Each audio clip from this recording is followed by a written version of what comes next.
Assalamualaikum warahmatullahi wabarakatuh. Wa yamna'una al-ma'un. Ada orang salat ingin dilihat oleh manusia, riya namanya, celaka. Fawailul lil musallin. Ada orang ingin dilihat Allah, namanya muhsin, sifatnya ihsan. Kalau banyak orang disebut muhsinun, jar atau mansubnya disebut muhsinin. Innahum kanu qabla dzalika muhsinin, kanu qalila, sedikit golongan itu. Kalau disebutkan sedikit, jangan disimpulkan kita nggak masuk. Maksudnya, jadilah golongan sedikit itu. Sedikit orang yang mau bangun tahajud, jadilah bagian dari orang itu. Sedikit orang yang pengen istighfar di waktu sahar, jadi bagian dari golongan itu. Wa qalilun min ibadiyasy syakur, sedikit yang mau bersyukur, jadilah yang sedikit itu. Jangan salah menyimpulkan karena sedikit mungkin saya nggak masuk. Kalau Anda nggak masuk, ya akan masuk. Masuk ke dalam bagian itu. Ya, kanu qalila minal laili ma yahja'un. Mereka sedikit dari golongan manusia. Kalau malam rajin tahajud, sedikit tidurnya. Setelah itu asharihum yastaghfirun. Maka kemudian di waktu-waktu sahar mereka istighfar pada Allah Subhanahu wa taala, itu tiap hari. Ada fajar yang istimewa. Saking istimewanya, dia beriring dengan 9 sampai 10 malam sebelumnya. Di fajar ini letaknya di waktu yang ke-10. Di sebelumnya istimewa, 9 harinya. Di 9 hari sebelumnya istimewa. Tambah malamnya malam 10, tambah fajarnya besoknya yang ke-10. Ya, dalam bahasa Arab, kalau kita ingin katakan 9 hari, tis'a ayyam. Kalau kita ingin katakan 10 malam, layalin asyar. Maka ketika disandingkan fajarnya ini di fajar ada 9 hari sebelumnya, malamnya 10. Kan 9 hari, malam ke-10, fajarnya tiba di hari ke-10.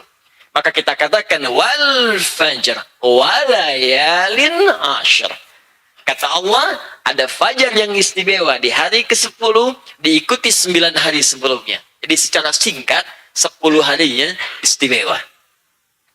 Apa yang istimewa di 10 hari itu? Ya, kita kembalikan ke hadis riwayat Ibnu Abbas radhiyallahu taala anhuma dari Nabi sallallahu alaihi wasallam di Al-Bukhari nomor hadis 518. An Ibnu Abbas radhiyallahu taala anhuma qala qala Rasulullah sallallahu alaihi wasallam ma min ayyamin al-'amalu as-salihu fiha ahabbu ila Allah min hadhihi al-ayyam yani ayyamul 'ashr. Qalu walal jihadu fi sabilillah. Qala walal jihadu fi sabilillah illa rajulun kharaja binafsihi wa malihi wa lam yarji' min dhalika bi syai'. Rawahul Bukhari. Paham? Belum. Saya jelaskan. Dari Ibnu Abbas radhiyallahu taala anhuma beliau menyampaikan, saya mendengar Nabi SAW pernah bersabda. Apa kata Nabi? Tidak akan pernah Anda temukan bilangan hari dalam perjalanan setahun. Di setiap tahun, setahun, Anda tidak akan pernah temukan yang istimewa dari itu semua, kecuali ada tingkat paling istimewa tertinggi. Jadi nanti di bawah itu ada lagi yang lain. Ya, termasuk nanti misalnya Ramadan, ada yang lainnya. Tapi yang paling istimewa, yang ini. Yang ini paling istimewa. Apa yang istimewa itu? Kalau Anda kerjakan ibadah di dalamnya, maka status ibadah itu langsung naik, dicintai oleh Allah. Jadi kalau antum di luar yang ini, baca Al-Quran, diterima berpahala. Alhamdulillah. Tapi belum tentu bacaannya dicintai oleh Allah. Anda sholat, diterima. Alhamdulillah ada pahala. Tapi belum tentu sholat itu dicintai oleh Allah. Beda. Ya, antara diterima dengan dicintai, itu lain. Ya, makanya ada orang yang menikah, tapi tidak ada rasa cinta. Ya, ada orang yang mencintai, tapi kemudian dari rasa itu turun rasa-rasa yang lainnya, beda. Tapi kalau kaidah hubungan dengan Allah itu nggak bisa diukur dengan manusia. Laisa kamitslihi syai'. Kalau Allah sudah cinta dengan seseorang, bukan dunia yang pertama diberikan, tapi dosanya akan digugurkan seluruhnya. Itu yang pertama dilakukan oleh Allah. Ini bukan diberikan mobil, kendaraan, rumah jadi luas, kedudukan jadi tinggi. Jadi kalau Anda misalnya bekerja, kemudian ada promosi jabatan kemudian naik, jangan disimpulkan dulu Allah cinta dengan Anda. Kalau saat yang bersamaan Anda jauh dari Allah Subhanahu wa taala. Posisi memang tinggi, tapi maksiatnya juga semakin meningkat. Bersamaan dengan kedudukan meningkat, maksiat semakin tinggi. Ya. Itu artinya ada yang salah. Jika orang sudah dicintai oleh Allah, kalimat Qur'annya surah ketiga ayat 31, yuhibbukumullah. Allah mencintai Anda wa yaghfir lakum dzunubakum. Maka yang pertama dilakukan adalah orang yang dicintai Allah akan digugurkan semua dosanya. Begitu dosanya gugur, maka dampaknya akan dipelihara ujung kepala sampai ujung kakinya dari perbuatan dosa. Jadi kalau orang sudah diampuni dosanya, ciri pertamanya kata Al-Quran, wa aslah. Taubat itu famanta wa aslah. Orang yang tobatnya diterima, aslah. Akan dijaga oleh Allah lebih baik dari sebelumnya. Mata ada dosa. Tobat diampuni oleh Allah, maka dosa mata akan ditutup oleh Allah. Dicegah dari berbuat maksiat. Dia nggak senang dengan gambar yang biasa dilihat lagi yang tidak bagus. Acara-acara buruk sudah nggak suka. Telinga jelek, tobat. Maka hal-hal yang didengar yang jelek-jelek itu nggak suka. Kan? Itu tandanya tobatnya. Ya. Kalau tobat dari pandangan mata yang salah, tapi masih senang ngintip-ngintip misalnya. Nah, itu tandanya masih harus disempurnakan tobatnya. Ya. Ini nggak bagus, astagfirullah. Mana tuh? Oh, benar salah. Nah, itu belum sempurna. Jelas ya? Nah, jadi keutamaan di hari ini, kalau kita beramal, statusnya langsung dicintai Allah. Artinya, ada peluang untuk bertobat. Yang kalau tobat, seketika dosanya hilang semua. Masya Allah. Tidak ada yang paling menyenangkan berhadapan dengan Allah, kecuali status kita itu bersih. Saya berapa pekan ke belakang ada di beberapa daerah, dan saya berikan pernyataan ini. Dan semua merasakan perasaan yang sama gitu. Saya mau tunjukkan begini teman-teman sekalian. Bapak ibu dilahirkan oleh seorang ibu. Mengandung 9 bulan 10 hari kurang lebih. Berjuang dengan kematian dalam melahirkan. Disayang-sayang sejak kecil. Misal, maaf sekali. Setelah dewasa, Anda pergi ke satu tempat dan Anda dikenal sebagai pelaku maksiat yang paling buruk di tempat itu. Anda disebar sampai menyebar beritanya. Anda pencuri, Anda peminum, Anda pezina, Anda macam-macam, dan sebagainya. Itu sudah menyebar dan dikenal. Sampai berita itu sampai kepada ibunda Anda yang telah melahirkan Anda. Pertanyaan saya, apakah Anda masih punya keberanian untuk pulang menghadap dan menatap wajah ibunda Anda? Sedangkan status Anda dikenal kotor dalam lingkungan kehidupan. Saya mau sampaikan, berani nggak pulang natap wajah ibu Anda? Anda di Jawa, merantau ke Jakarta, berbuat onar di Jakarta, terkenal sampai ke Jawa, masih berani nggak pulang menghadap ibu yang melahirkan? Masih berani nggak menatap wajah ibu yang telah memberikan ASI kepada Anda? Berani. Kalau Anda ingin kembali, Anda akan perbaiki diri dulu. Jadi lebih baik dulu, dikenal dengan baik dulu, pulang kepada orang tua, bangga orang tua dengan Anda. Bahkan seorang penipu pun, dia pasti akan menipu ibunya juga ketika pulang. Nggak ingin disebut penipu. Dia ingin desain tubuhnya menjadi lebih baik. Seorang koruptor, pulang dia ke rumahnya, bertemu ibunya. Statusnya akan berubah dulu. Orang kaya yang dermawan nyumbang, mungkin harta itu dipakai dari hal yang buruk. Artinya apa? Seorang yang ingin bertemu dengan yang paling dikasihinya, dicintainya, segala halnya, akan dia pastikan keadaannya baik.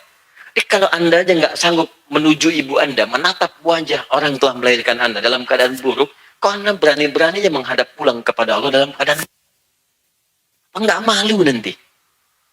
Itu nggak bisa kemana-mana lagi. Berhadapan Anda dan disaksikan oleh semua manusia. Bahkan bukan hanya manusia, penduduk langit dan bumi. Jadi kalau kita nggak bersihkan sekarang dan kita pasti pulang, mau kapan lagi kita bersihkan itu semua?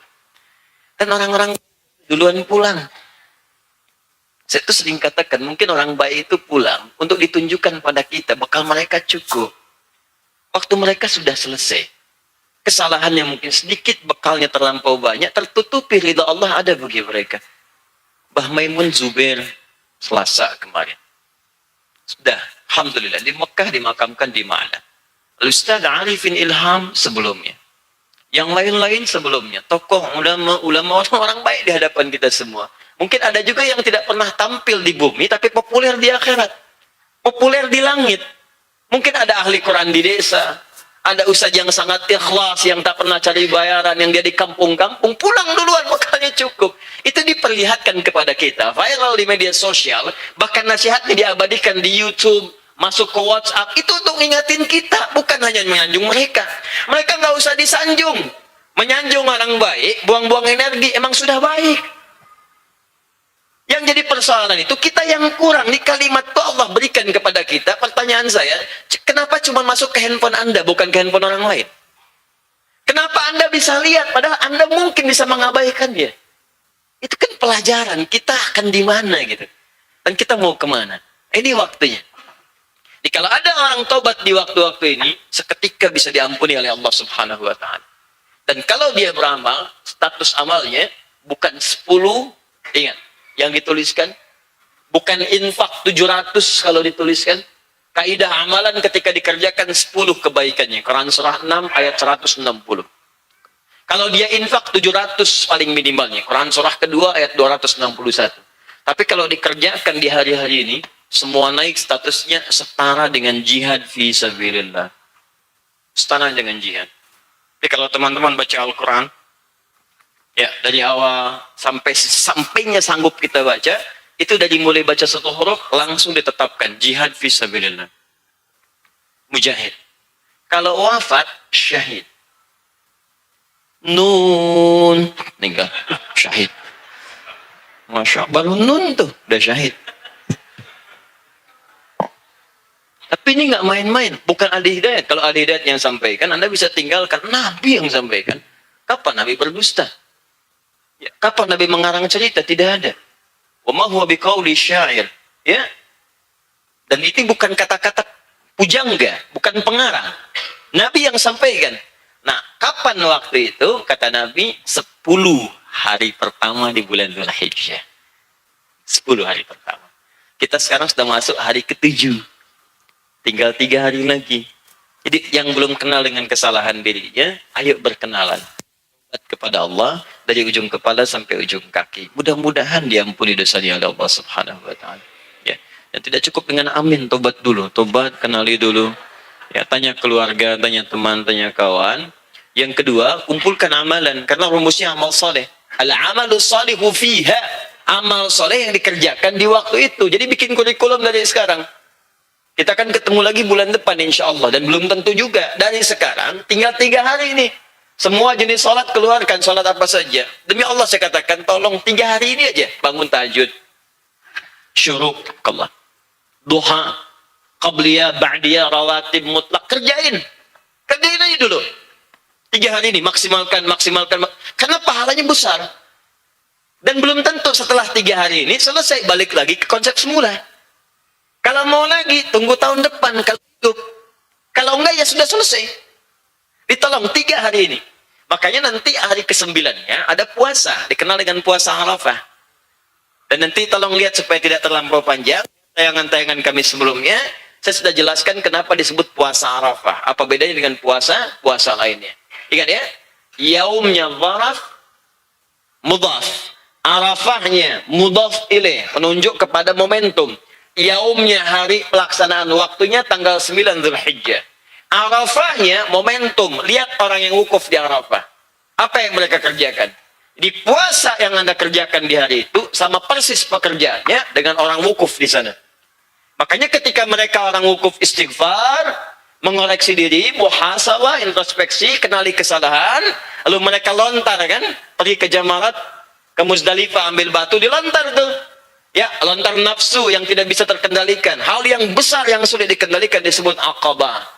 Kadang-kadang nafsunya dikendalikan, orang sekitaran mempengaruhi. Dia bisa mengendalikan diri, cuma istri kadang-kadang ngarahkan pada yang tidak tepat. Bapak kan bupati, udah 4 tahun, tinggal 1 tahun lagi. Masa camat sudah Ferrari, Bapak masih kijang? Tiap hari itu. Kadang istrinya yang bagus, jilbab sudah menawan. Suaminya kadang-kadang yang ngarahkan pada yang buruk. Papa ada family gathering mah, copot dulu kerudungnya, jilbabnya walaupun cuma 30 menit. Itu wusta namanya, lingkaran sekitarnya. Kadang diri kita baik, keluarga juga bagus. Cuma suami dapat tempat baru, dimutasi pekerjaan baru, bertemu dengan orang-orang yang kurang baik. Mulai diajarkan cara menyogok, mulai diarahkan pada korupsi, sesuatu yang jauh disebut dengan ula namanya. Walal akhiratu khairul laka minal ula. Yang di sana melontar. Kejelekannya dilontar, sisa baiknya. baik muncul. Jadi kalau yang buruk sudah hilang, yang baiknya muncul. Sesuatu yang baik yang muncul karena yang jeleknya telah hilang, lawannya hilang, itu disebut birrun namanya. Pakai tasydid, birrun. Marah hilang, sabar muncul. Sabar ini birrun. Tawadhu muncul, sombong hilang. Sombongnya dilontar, hilang. Tawadhunya muncul, birrun. Kalau dia melekat pada pelakunya, melekat pada orangnya, maka berubah kata birrun ini menjadi mabrurun. Maka dikenalah istilah haji mabrur. Haji mabrur itu bukan haji yang diterima. Kalau diterima bahasa Arabnya makbul, haji makbul. Mabrur itu adalah haji yang bisa merubah pelakunya dari hal yang kurang baik menjadi lebih baik. Begitu pulang jadi baik. Sifatnya melekat pada dirinya. Nah, yang di sana melontar, yang di sini puasa. Bukankah salah satu fungsi puasa mengoreksi diri? Ini bukan sekedar menahan lapar dan haus. Kalau cuma nahan lapar dan haus, nggak harus nunggu tanggal 9 Dzulhijjah. Hari Senin di hari biasa bisa puasa. Kamis bisa puasa. Karena itu, hari ini tidak disebut tanggalnya, tapi yang disebut perbuatan orang wukufnya di Arafah. Siyam yaumi Arafah. Anni ahtasibu 'ala Allahi ayyukaffira sanatil lati qablahu wa sanatil lati ba'dahu. Kata Nabi, kalau orang benar puasa Arafahnya, dia koreksi dirinya di hari itu, maka Allah akan berkenan menggugurkan dosanya setahun yang lalu, setahun yang akan datang. Makanya yang di sana tanggal 10 melontar, kita yang di sini menyembelih sifat-sifat hewani kita. Sama. Amarah yang berlebihan, itu hewani. Coba lihat anjing, baru lewat belum gonggong. Ya? Harimau, belum lewat udah mengaum, marahnya berlebihan. Jadi kita sembelih itu tanggal 10. Dan bacaan orang lontar dengan sembelih bacaannya sama. Bismillah ya Allahu Akbar. Jadi di sana hilang, di sini hilang. Selesai. Nah, jadi kalau kita benar-benar puasanya tanggal 9, tanggal 10-nya bersih dari dosa. Ya, dijaga kita oleh Allah Subhanahu wa Ta'ala. Yang kedua, ya kerjakan amal saleh, tingkatkan. Saya juga mengajak, dan saya mengajak pada pribadi supaya sama-sama. Ya, sama-sama baik. Mudah-mudahan kalau Allah perkenankan kita bisa ke surga bersama-sama insya Allah. Ya kalau Allah perkenankan insya Allah. Yang penting kita berusaha dulu karena surga hak prerogatif Allah. Ya bukan ketentuan manusia. Kita hanya berikhtiar, Allah yang tentukan. Seperti apa yang Allah tetapkan, itu kembali kepada ketetapan Allah Subhanahu wa Ta'ala. Baik, dalam rangka kita memenuhi amal soleh, kita menghindarkan maksiat, kita akan lanjutkan ta'lim kita. Mudah-mudahan ta'lim hari ini juga dinilai sebagai jihad fi sabilillah oleh Allah Subhanahu wa Ta'ala.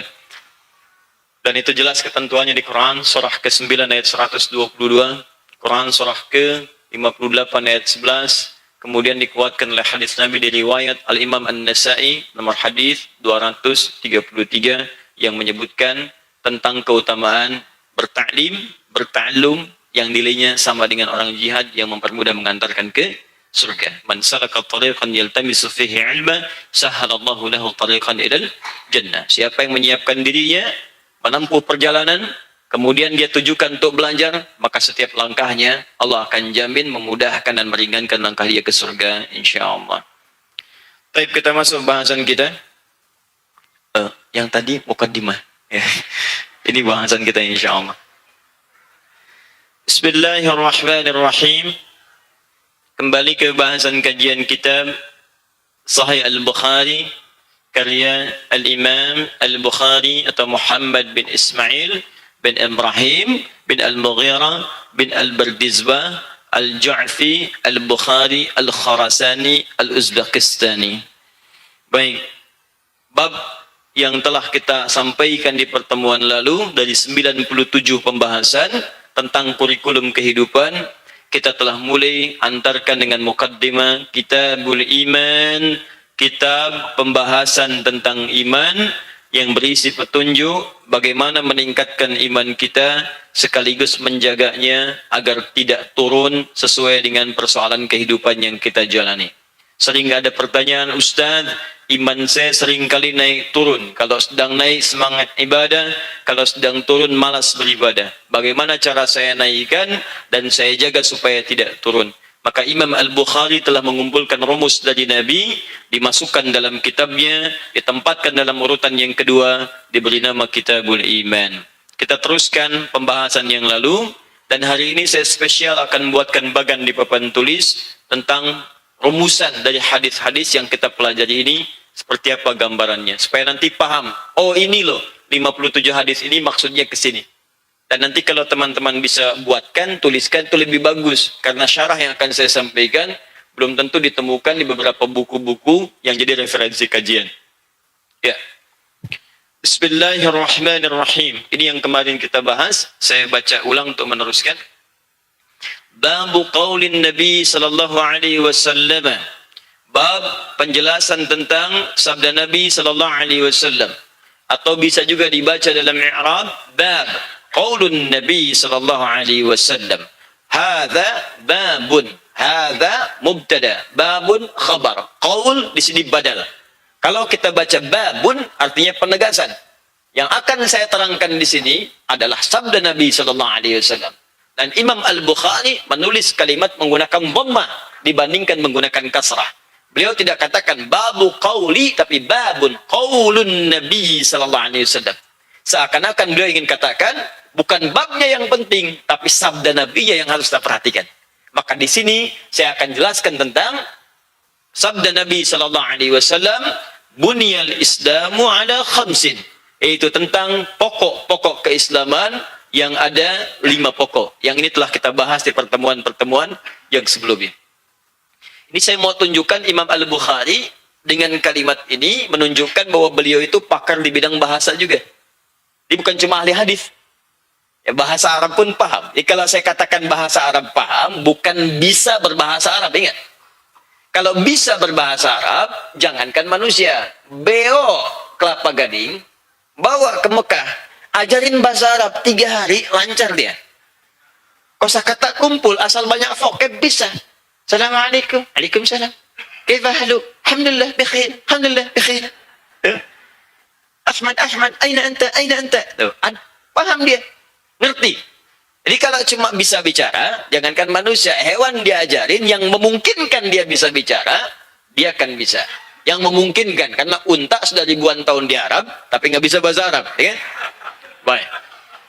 Karena itu, kalau di istilah filologis di bahasa Arab, orang yang bisa bahasa Arab itu bukan yang bisa bicara bahasa Arab, tapi yang memahami kaidah-kaidah di bahasa Arab. Sastranya, kalau diumbungkan ada 4 pendekatan ilmu. 1 nahwu. Ya, kedua saraf ada 12 cabang lagi. Kemudian ada balaghah 3 cabang lagi. Ma'ani, bayan, badi'. Kemudian yang keempat arud 16 cabang lagi, dikenal dengan bakhar. Ada bakhar tawil, ada madid, ada rajaz dan sebagainya. Nah, ini kalau memahami ini, itu baru disebut dengan pakar bahasa. Nah, Imam Al-Bukhari ini mengerti. Dari mana taunya mengerti beliau? Ini terlihatan kaidah ilmu nahwunya dipakai.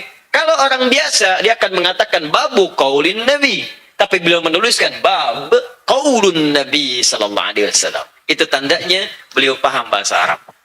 Dan beliau bukan orang Arab, ingat. Imam Al-Bukhari bukan orang Arab. Beliau orang Bukhara. Bukhara di mana sekarang? Uzbekistan. Makanya tadi saya katakan nama aslinya Muhammad. Punya bapak namanya Ismail, kakeknya Ibrahim, kakek buyutnya Al-Mughirah, yang buyutnya Al-Bardizbah, tinggal di Kecamatan Jongpa, Kabupaten Bukhara, Provinsi Khorasan, negara Uzbekistan. Ulangi. Dari Bukhara. Jadi saya mau katakan begini, ini saking bisanya kita mempelajari, agama Islam itu ditunjuk oleh Allah dengan satu bahasa yang memudahkan kita untuk mencernanya. Dan abadi sifatnya, dan tidak dibuat susah. Orang Uzbekistan bisa, orang Cina bisa, orang India bisa, orang Indonesia pun lancar. Dan saya katakan berita gembira untuk kita semua. Lisan orang Indonesia, ini berdasar penelitian sementara, lisan orang Indonesia itu ternyata termasuk yang paling bagus untuk adaptasi bahasa. Dia mau belajar bahasa apapun, mirip dengan penuturnya.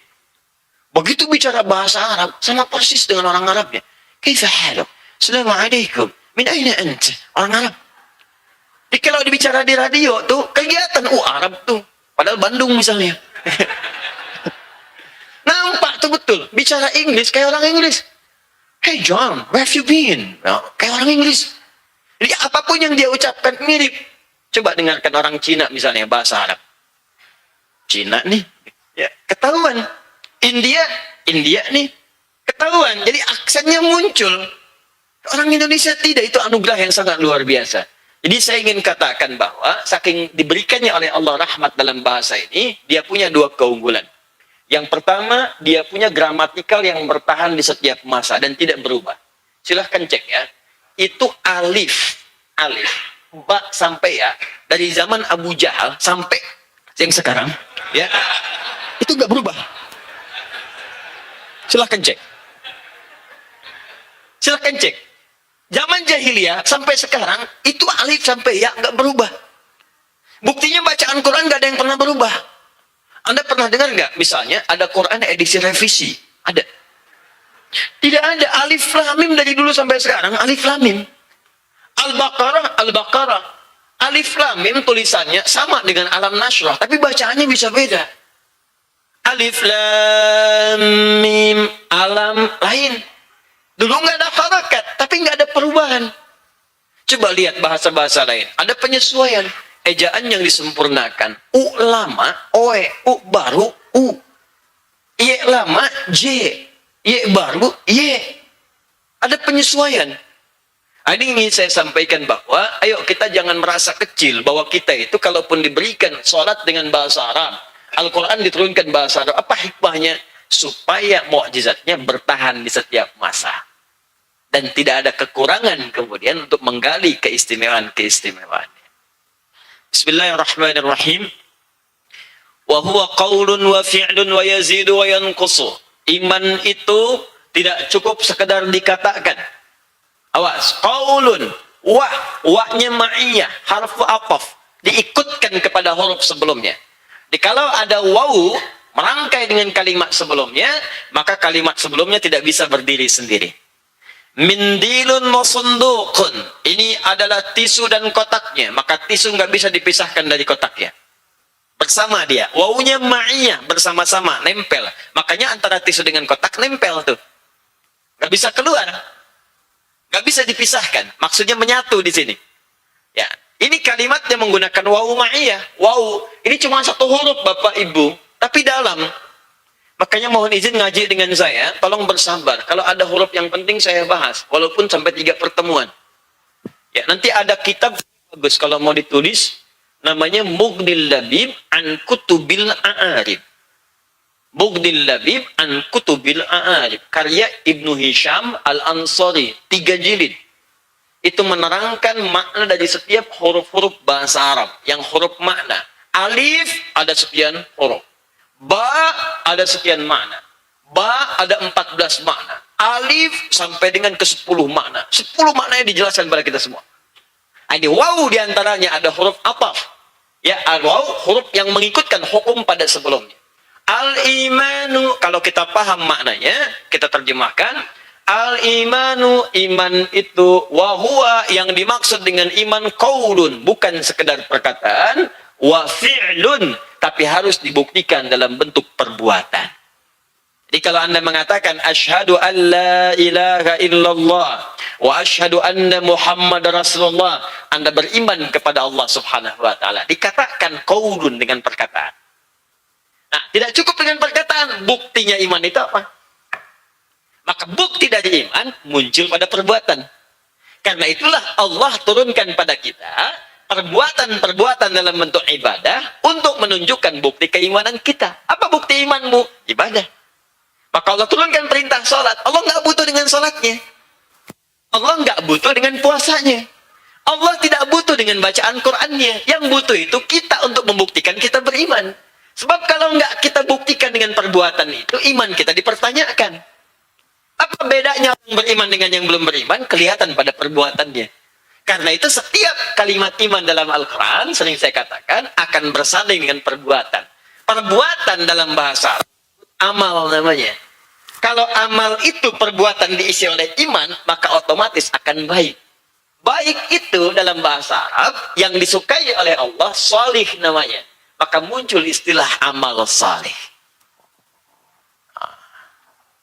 Bismillah. Saya tuliskan sebentar ya. Saya bikin petanya di sini. Al-iman. Makna iman sudah saya terangkan di pertemuan yang lalu. Iman dari kata aman itu sudah selesai. Teman-teman bisa rujuk kembali tayangan yang telah lalu. Ya. Satu, saya turunkan tabelnya pelan-pelan. Saya bikin supaya mudah untuk dipahami. Pertama, dasar iman itu qaul, perkataan.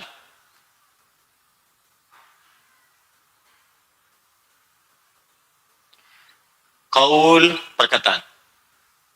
Wujudnya bentuknya syahadat. Syahadatain. Ya, syahadatain itu satu untuk Allah, kedua menetapkan Rasulullah Muhammad SAW Rasul terakhir. Makanya syahadat kita asyhadu an la ilaha illallah wa asyhadu anna Muhammad Rasulullah. Masih ingat tadi hukum wawu yang saya sampaikan? Ataf ikut pada sebelumnya. Jadi kalau ada yang mengatakan saya yakin Allah Tuhan saya, tapi kalimat selanjutnya nggak diteruskan, wa asyhadu anna Muhammad Rasulullah. Dia nggak yakin bahwa Nabi Muhammad Rasul terakhir, maka syahadatnya tertolak. Nggak sempurna. Maaf. Ada syarat ujian masuk perusahaan, mesti nilainya 2. Dua-duanya mesti lulus. Ya, 1 soal, kemudian yang kedua 1 soal lagi. 2 ini mesti lulus. Kalau dua-duanya nggak lulus, cuma 1 saja jawabannya benar, maka dia tidak dianggap lulus. Kalau dua-duanya salah, tidak juga dianggap lulus. Mesti dua-duanya benar. Orang bersyahadat unsurnya 2, makanya disebut syahadatain. 1, menetapkan Allah sebagai Tuhan yang layak disembah dan dipertuhankan, tidak ada Tuhan yang lain. Yang kedua, cara beribadah menyembah kepada Allah ini membuktikan Allah adalah Tuhan, maka mengikuti tuntunan Nabi Muhammad SAW sebagai Rasul terakhir. Paham? Jika ada orang mengakui Allah sebagai Tuhannya, tapi bukan Nabi Muhammad sebagai Rasulnya, maka syahadatnya tertolak. Jelas? Saya mengakui Allah sebagai Tuhan, tapi nabinya Asep, berasal dari Sukabumi misalnya, bukan. Tidak. Awas hati-hati, karena di Jawa Barat sekarang tiap bulan muncul nabi baru. Betul, saya tidak bercanda. Saya diskusi dengan MUI Jawa Barat, muncul nabi baru hampir tiap bulan. Awas hati-hati ya. Ini, termasuk mohon maaf, saya Tuhannya sama-sama Allah. Saya mengakui Nabi Muhammad adalah Rasul, tapi bukan yang terakhir. Yang terakhir namanya Ahmad misalnya. Jelas ya? Atau yang terakhir namanya Fulan. Tidak. Sepanjang ada kalimat demikian, maka syahadatnya muncul persoalan di sini. Jelas? Oh, saya tidak mengakui semuanya. Maka jelas itu bukan Muslim. Dia tidak beriman. Saya mengakui Allah adalah Tuhan yang terakhir. Terakhir. Tuhan yang awal. Awal dan akhir. Tidak Tuhan selain Allah. Benar. Awal, akhir. Selesai. Tidak ada Tuhan selain Allah. Dan saya mengakui Nabi Muhammad adalah utusan Allah. Rasul yang terakhir. Benar. Sampai sini. Tapi saya pun mengakui bahwa ada orang maksum selain Nabi di akhir zaman. Tetap. Karena sifat maksum itu hanya melekat kepada Nabi. Jadi kalau Anda mengatakan ada manusia maksum, ini Anda mengatakan ada Nabi baru selain Nabi Muhammad SAW. Jelas? Ini harus paham ya. Ini kaidah dasar. Ulang. Iman bentuknya qaul, perkataan, wujudnya syahadatin. Saking pentingnya kita mengecek keimanan kita, maka setiap hari Allah munculkan kalimat syahadat dalam hidup kita. Paling minimal kita ucapkan 5 kali dalam sehari. Bukankah dalam sholat kita bersyahadat? Syahadu an la ilaha illallah, syahadu anna Muhammad Rasulullah, subuh, zuhur ucapkan lagi, asar ucapkan lagi, maghrib ucapkan lagi, isya ucapkan lagi. Nah, yang belum tahu itu diperdengarkan 5 kali juga dalam sehari, supaya dia tidak punya alasan di kemudian hari ketika Allah tanya, saya nggak tahu cara syahadat ya Allah, saya nggak paham Allah, saya dengarkan kepada kamu 5 kali dalam sehari, setiap hari. Saya kasih usia kamu sampai 70 tahun, dikalikan 5 aja dalam sehari, 365 kali 5 kali 70 tahun, berapa kali saya perdengarkan? Kalau sekali saya perdengarkan kamu belum paham, wajar. 2 kali, wajar. 365 kali dalam setahun, kalikan 70 kali, berapa? Saya hitung dulu ya Allah. Nggak usah dihitung. Oh. Bentuknya adzan. Allahu Akbar, Allahu Akbar. Kenalkan Allah. Bukankah setelah itu syahadat? Asyhadu an la ilaha illallah. Bukankah setelah itu yang kedua? Asyhadu anna Muhammadar Rasulullah. Jelas ya? Kalau Ustaz bersyahadat, berarti dia punya kunci. Kunci iman. Yang bisa mengantarkan kepada surganya. Tapi ingat, surga itu punya pintu. Ada pintunya. Jadi kalau Anda punya kunci, tapi nggak ada pintunya, buat buka apa itu? Pintu nggak ada, kunci ada. Ya mau buka apa? Saya mau ke surga nih. Pintu yang mana? Sini nggak cocok, situ nggak cocok. Emang ente mau buka yang mana? Nggak tahu, yang ada kuncinya aja.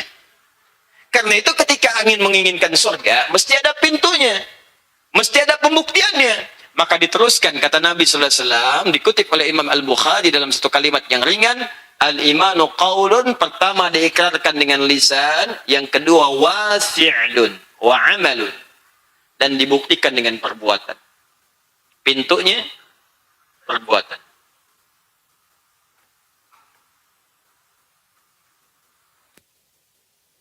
Maka amal perbuatan ini memiliki dua arti, dua aspek yang paling utama.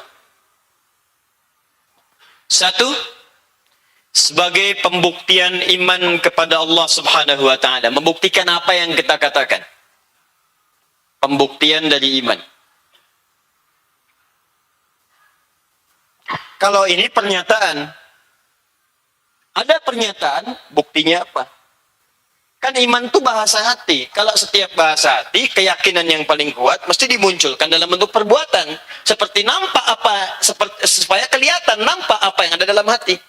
Ingat, saya sering katakan, semua perbuatan hati butuh pembuktian supaya kelihatan apa yang ada dalam isi hati. Kan pertemuan lalu saya katakan, mirip-mirip iman itu cinta. Cinta itu keadaan hati. Ketika dikatakan baru jadi pernyataan, butuh pembuktian. Aku mencintaimu, itu baru pernyataan. Apa pembuktiannya? Tuliskan namaku di buku nikah kita. Sehingga kita punya BPKB, buku pernikahan kita berdua. Itu bukti namanya. Catat. Jelas ya? Nah, iman juga begitu pernyataannya. Asyhadu an la ilaha illallah wa asyhadu anna Muhammadar Rasulullah. Ya Allah, saya beriman. Kata Allah, kalau cuma mengatakan aja, jangankan kamu, beo aja bisa mengatakan gitu. Ayo beo syahadat, asyhadu an la ilaha illallah, asyhadu anna Muhammadar Rasulullah. Lalu apa bedanya Anda dengan beo? Mesti ada pembuktian. Untuk membuktikan kita beriman, maka diujilah oleh Allah dengan perbuatan. Perbuatan itu yang disebut amal soleh namanya. Turunlah amal. Ini amal. Karena yang turunkan itu Allah, itu fi'lun itu bentuk perbuatan umum. Kalau sudah dieksekusi namanya amal. Makanya ketika dieksekusi dipertanggungjawabkan. Karena itu dalam Al-Quran semua perbuatan yang dipertanggungjawabkan disebut amal. فَمَنْ يَعْمَلْ مِثْقَالَ ذَرَّةٍ خَيْرًا يَرَهُ وَمَنْ يَعْمَلْ مِثْقَالَ ذَرَّةٍ شَرًّا يَرَهُ إِنَّمَا الْأَعْمَالُ amal kan? Amal jama dari kata amal. Diturun ke sini menjadi amal. Karena amal ini berasal dari Allah, semua yang dari Allah itu baik disebut dengan saleh namanya. Maka muncul istilah amal saleh. Nah, jadi kalau Allah turunkan amal saleh, wujudnya apa? Banyak. Ada sholat nanti, ada puasa, ada infak, ada baca Al-Quran. Itu Allah turunkan bukan ingin meminta sesuatu kepada kita, karena Allah nggak butuh dengan sujudnya manusia. Semua nggak sujud nggak akan menurunkan status Allah sebagai Tuhan, tetap Tuhan Rabbul Alamin. Cuman yang butuh kita untuk membuktikan bahwa Allah itu Tuhan. Makanya ketika kita mohon maaf ya, salat, bukankah ada bacaan syahadat di situ? Ada getaran iman. Bukankah saat baca Al-Quran bertambah keimanan kita, merasa dekat dengan Allah? Disitulah perasaan kita dimunculkan oleh Allah. Jadi kalau ingin merasakan nikmatnya iman, kejar amal soleh. Nih. Sekali lagi ya, kalau ingin merasakan nikmatnya iman, apakah iman itu masih kita miliki atau tidak, dan nikmat tidak memilikinya, maka kejar amal soleh. Demi Allah saya katakan, semakin banyak amal soleh Anda kumpulkan, semakin nikmat Anda merasakan keimanan. Nggak percaya silahkan. Mula-mula cuma sholat fardu, itu untuk mengecek aja imannya ada, masih ada. Tapi kalau sudah bisa sholat sunnah, terasa betul kenikmatan iman itu. Ketinggalan semalam, rasanya ada kehilangan sesuatu. Adzan subuh itu 4.43. Bangun jam 4.40, masih 3 menit sebelum adzan. Anda merasa kayaknya ada yang hilang gitu. Saya terlambat ya Allah, terlambat. Padahal dulu waktu belum tahajud, adzan 4.43, Anda bangun tuh jam 6.43. Itu masih ya, biasa aja gitu. Tapi begitu dapat kalimat itu senang rasanya. Anda kalau biasa baca Quran sekali, sehari satu halaman, coba ya biasakan. Dalam sebulan, misalnya tiap hari baca Al-Quran satu halaman, setiap hari. Nah nanti hari berikutnya di bulan baru, coba jangan baca dulu. Demi Allah saya katakan, sampai malam hati Anda akan gelisah. Hati Anda pasti. Ada yang belum Anda kerjakan. Ada yang hilang yang sebelumnya Anda dapatkan. Itulah iman Anda. Nikmat. Jelas ya? Ini bagian yang pertama. Jadi kalau Allah turunkan amal saleh, jangan dianggap sebagai, tapi itu sebagai pembuktian keimanan kita di hadapan Allah Subhanahu wa taala. Allah minta nuntut kepada kita. Buktinya mana? Mana buktinya? Karena itu buktikan kepada Allah, dan pembuktian paling hebat itu datang di awal waktu. Makanya Nabi sangat senang kalau ada orang sholat di awal waktu. Senang. Kenapa? Ini menunjukkan bahwa imannya itu senantiasa di-upgrade, tinggi statusnya. Tinggi. Coba lihat tuh, mau pernikahan, penghulu datang awal waktu. Anda datang di awal waktu. Calon pengantin, CPW, CPP datang di awal waktu. Saksi di awal waktu. Nikahnya pun bisa di awal waktu. Enak. Semuanya nyaman gitu. Coba Bu, Ibu pilih mana? Diberi uang belanja di awal waktu atau di akhir waktu? Awal. Anda yang di perusahaan gajian kan senang di awal udah dikasih ya. Sampai. Nah, ketika diberikan di awal, mustahil diberi di awal kalau catatan pekerjaan Anda tidak baik. Kalau pekerjaan kita baik, diberikan, bahkan Anda nggak minta pun dipersembahkan. Demikian iman. Yang kedua, ini yang paling penting. Mohon izin. Amal soleh sebagai pembuktian iman, ini juga sebagai pengantar kepada pintu surga. Karena itu dalam Al-Quran dan hadis, pintu-pintu surga seringkali digambarkan dengan amal-amal saleh. Sini. Ada pintu yang dimasuki orang puasa, namanya Ar-Rayyan. Bukankah puasa amal saleh? Ya kan? Baik, ada pintu tahajud. Bukankah tahajud amal saleh? Ada pintu sedekah. Bukankah sedekah amal saleh? Di pintu-pintu surga seringkali diwujudkan dalam bentuk amal saleh. Karena itu kalimat surga pertama dalam Al-Quran ketika disebutkan, dibuka dengan kalimat iman dan amal saleh. Buka Quran surah kedua Al-Baqarah ayat ke-25. Saya mulai pelankan bahasanya di sini. Quran surah kedua ayat ke-25. Paling kanan sebelah atas di pojok. Wa basyiril ladzina amanu wa 'amilus shalihat anna lahum jannatin tajri min tahtihal. Berikan kabar gembira pada orang beriman yang dia bisa membuktikan imannya dengan amal saleh. Maka kami siapkan bagi mereka itu surga-surga yang sangat indah, yang mengalir segala keindahan di bawahnya. Pengen apapun kami berikan. Bahkan kami hadirkan hal yang pernah belum mereka dapatkan di dunia dan kefikiran sampai ke surga. Wa utubihi mutasyabiha. Kami berikan persis yang mirip serupa. Keluar dari sini, mau masuk ke Masjid Nurul Bahri, melihat ada orang yang jualan susu murni. Begitu mau dibeli, belum kesampaian karena puasa. Keluar dari masjid, sudah habis. Maghrib, ingat, begitu buka meninggal. Wah, masuk surga, begitu masuk pertama kali kepikiran susu murni kelapa gading jauh. Sing. Wa utubihi mutasyabiha. Diberikan yang serupa dan tidak pernah beda. Ya Allah, pedagangnya mana? Celing. Samping. Karena itu, ini belum selesai. Maksud saya begini, secara psikologis, kalau mengerjakan amal soleh ingin mudah, yang dibayangkan jangan beban dan kewajiban, yang dibayangkan pintu surganya. Surga. Jadi kalau ada panggilan begini nih, gini, misal, bentar lagi nih, 1 jam ke depan, lebih sedikit, akan ada panggilan. Allahu Akbar, Allahu Akbar. Ya Allah, pintu surga. Ada kotak lewat tuh, lewat, geser. Ya Allah, pintu surga. Makanya dikotakin, waktu ditulis pintu surga.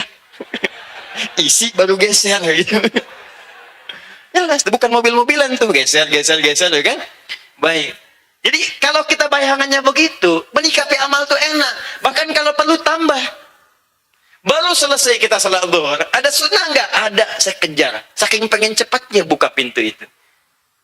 Baru baca 5 ayat, ya Allah, takut pintunya belum stabil. Ya, tambah lagi 10 ayat, 20 ayat, 30 ayat. Kita kumpulkan bareng-bareng. Jadi kalau kita melihat seperti itu amal soleh itu akan dinikmati. Dan iman itu rasanya enak. Itu yang disebut dengan halawatul iman. Nanti kita akan lihat halawatul iman. Tanda nikmatnya iman. Tapi kalau cuma jadi beban dan nggak paham konsep ini, nggak kelihatan, apalagi yang paling aneh, yakin meninggal, tapi nggak punya persiapan. Itu orang aneh itu. Demi Allah saya katakan aneh. Aneh dan aneh. Ajaibnya, pengen masuk surga, ya pengen masuk pintu-pintunya, tapi bekalnya nggak dibawa. Kan aneh.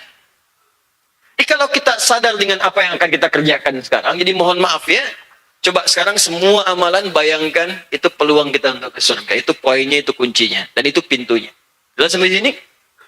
Alhamdulillah. Teruskan. Saya langkan sebentar supaya saya bisa bikin bagan ke sini ya. Nah. Jangan, supaya saya teruskan ya. Supaya saya teruskan. Nanti kalau dibalik iman jadi nami ya. Bismillah. Jadi saya ulangi sekali lagi. Maaf ya, maaf, izin sekali lagi. Kalau ada Anda sedang bekerja, tiba-tiba ada panggilan dari pintu surga. Allah sampaikan, Allahu Akbar, Allahu Akbar. Ingat, ini ada amal saleh. Ini pembuka saya. Kalau Anda masih ingin nunda, tenang aja lah. Sebentar lagi kan masih panjang. Ingat, bagaimana kalau wafat? Anda tinggalkan dunia itu. Dunia itu kalau bukan meninggalkan Anda duluan, maka kita yang meninggalkan dunia duluan. Kalau bukan kita yang tinggalkan, dunia yang tinggalkan kita duluan. Ya. Teruskan. Sambungkan. Tapi dalam rangka memaksimalkan iman itu, membuktikan pernyataan kita iman dengan perbuatan itu, kata Nabi, kadang-kadang tidak stabil. Banyak faktornya. Yazidu wa yantaqis. Teruskan. Wa huwa yazidu wa yantaqis. Tapi dalam pembuktiannya, dalam prakteknya, hampir orang-orang itu tidak stabil dalam menunaikannya. Yazidu, kadang-kadang dia naik, yazid. Wa yanqus atau yantaqis, kadang-kadang dia turun. Ini bahasa Nabi nih. Dirangkum oleh Al-Imam Al-Bukhari. Awas, kalau Nabi yang katakan sekali lagi, pasti terjadi. Kalau Adi Hidayat yang sampaikan, bisa ditinggalkan. Tapi kalau Nabi yang sampaikan, pasti terjadi. Saya mau tanya pada Anda, lihat sini. Ini iman. Ingat, kalau naik, amal solehnya kencang. Kalau turun, amal solehnya pasti juga akan menurun. Saya mau tanya pada kita semua, apakah pernah mendapati orang yang kadang imannya naik, rajin ibadahnya? Ada. Apakah pernah mendapati orang yang kadang kelihatan malas ke masjid? Tahajud gak mau bangun. Pernah dapati itu? Bukan cuma iya, mungkin kita.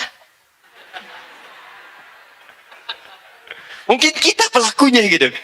Ya. Subuh udah naik, kalau naikin ke masjid berjamaah, kenapa zuhurnya jadi sendirian? Itu sederhana loh Pak. Zuhurnya jamaah di masjid lagi. Kenapa kemudian asarnya kita turunkan levelnya? Sudah nggak berjamaah, sholatnya sendirian, nggak di masjid lagi. Coba berapa tuh turunnya? 1, berjamaah, lebih baik daripada sendirian. Yang kedua, jamaahnya di masjid. Zuhur, naik kepada asar, kita turunkan. Sudah nggak berjamaah, nggak di masjid juga, 2 level turun. Sendirian, nggak ada jamaah, masih di masjid, bagus, terlambat namanya. Tapi nggak apa-apa, masih di masjid. Berjamaah, nggak di masjid, turun dikit, nggak di masjid tapi masih berjamaah. Tapi ada yang menurunkan total, sudah nggak di masjid, nggak berjamaah, turun total. Yazid wa yankus, masih sholat, alhamdulillah. Ada yang nggak berjamaah, nggak di masjid, nggak sendirian, nggak sholat. Dan paling hebat, ngaku beriman. Itu paling dahsyat. Ya, ya betul. Cita-cita surga Firdaus. Ya. Itu yang paling repot. Yazid kadang naik. Dah, saya bikin bagan. Lihat sini. Yankos kadang turun. Naik ke atas. Nah, perhatikan petanya. Perhatikan petanya. Kata Imam Al-Bukhari, di bab ini saya akan bahas bagaimana cara menyatakan iman yang baik. Apakah sekedar dikatakan di lisan, syahadu an la ilaha illallah, syahadu anna Muhammad Rasulullah, cuma di lisan. Tapi mohon izin ya, maaf. Yang akan dibahas di sini, bagaimana cara mengungkapkan itu di lisan sehingga sampai ke dalam hati. Ada orang yang mengucapkan di lisan tapi nggak sampai ke hatinya. Apa bedanya Ustaz? Kalau iman diucapkan dari lisan sampai ke hati, maka hati akan mendorong seluruh perangkat tubuh untuk beramal soleh. Maka akan merambat. Bisa kita ucapkan iman sampai ke hati. Hati perintahkan ke mata, maka mata hanya akan melihat yang baik-baik. Karena itu ayat mata dalam Al-Quran dibuka dengan kalimat iman. Itu laki-laki Quran surah 24 ayat 30, untuk perempuan ayat 31. Qul lil mu'minina yaghuddu min absarihim. Katakan pada pria-pria beriman, jaga pandangan. Jadi imannya menjaga pandangan dia dari hal yang buruk. Kalau masih ada iman, akan diarahkan. Ini, lihat yang ini, yang itu jangan. Lihat yang ini nggak boleh. Wa qul lil mu'minati yaghuddna min absarihinna. Katakan pada perempuan yang merasa punya iman, ini yang dilihat, ini nggak boleh. Lisan, coba dibuka dengan iman juga. Quran surah 49 ayat 11. Ya ayyuhalladzina amanu la yashar qaumin qaum. Hai para manusia yang beriman, laki-laki perempuan. Kalau ada iman, maka iman itu akan menjaga lisan dari perbuatan tercela. Jangan saling mencela. Makanya kalau ada orang beriman sedang mencela, pasti ada problem dalam imannya. Ya ayyuhalladzina amanu la yaghtab ba'dukum ba'dha. Hai orang-orang beriman, jangan gosip. Makanya kalau ada orang beriman masih gosip atau bahkan bikin acara gosip, itu artinya imannya bermasalah. Ada persoalan. Paham ya? Baik, naikkan ke sini. Naikkan sini, fokus. Jadi ketika kita ungkapkan kalimat ini, bagaimana caranya sampai ke dalam hati? Ustaz, apa pentingnya ini? Turun ayat Quran surah ke-49. Ayat ke-14. Karena ada di zaman Nabi, orang yang mengucapkan kalimat syahadat, kalimat iman di lisannya, cuma nggak sampai ke hati. Karena nggak sampai ke hati, maka hatinya tidak bisa membimbing tubuhnya untuk beramal soleh. Dari ujung kepala sampai ke kaki. Qalatil a'rabu amanna. Ada orang Arab Baduy di zaman jahiliyah awal-awal masa Islam berkata kepada Nabi, kami telah beriman. Qul lam tu'minu, turun ayat. Langsung dari Allah, katakan Muhammad SAW, lam tu'minu, kalian belum serius imannya. Walakin qulu aslamna walamma yadkhulul imanu fi qulubikum. Tapi cukup katakan kami baru masuk Islam, baru syarat masuk Islam itu syahadat. Cuman imannya nggak nyampe ke dalam hati. Jadi kalau ada orang sekarang mengaku beriman, Islamnya ada di KTP, tertulis KTP-nya Islam, tapi sholat tidak mau, puasa tidak berkenan, dengan suara adzan marah-marah, itu mohon maaf, Anda telat. Orang jahiliyah sudah duluan. Makanya turun ayat ini untuk mengingatkan. Jangan sampai terjadi lagi di masa depan. Bagaimana cara memperbaiki itu? Maka dirumuskan oleh Imam Al-Bukhari. Ini caranya. Nanti di dalam bab ini akan ada pembahasan bagaimana mengucapkan syahadat langsung ada getaran ke dalam jiwa. Kan saya kasih bocoran ya. Tuh. Ini rahasia ya di antara kita nih. Sahabat Abu Bakar itu. Kalau Nabi nggak usah dibahas karena levelnya terlampau tinggi. Saya ingin contohkan sesuatu yang kita tidak bisa mengelak gitu. Ya, alhamdulillah.